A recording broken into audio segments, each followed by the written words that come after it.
A non-Muslim woman by the name of Judy Mazaski, she taught us a valuable lesson. At the age of 19, she wanted to become world famous. She wanted to write a book that would become a bestseller. Now, unfortunately, at the age of 19, she became completely paralyzed. The only part of her body that was functioning were her eyes and her brain. Everything from below the eye was completely paralyzed. Now, despite this, she still managed to write a whole book, and that book is called Locked In. Now, you may be wondering, how did she write this book? She wrote the book by getting her family members and friends, and they used to place letters in front of her. If she wanted to use the letter, she would keep her eyes open.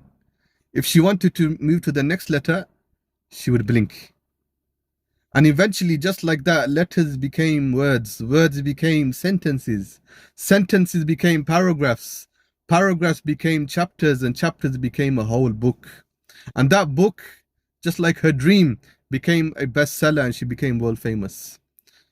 Now, at the cover of the book, on the cover of the book, she wrote a very powerful message for each and every one of us.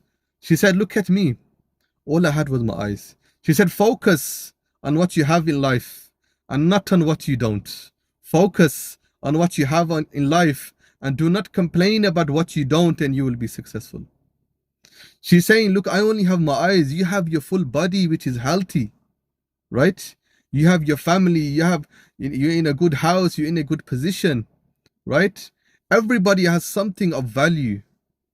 She said, focus on that and do not look at what you don't have.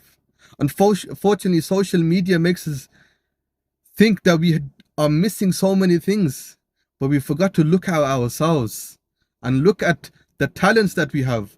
And this non-Muslim woman, there's one thing that she did not have, that we Muslims have, and that is Allah and His Rasul sallallahu alaihi wasallam.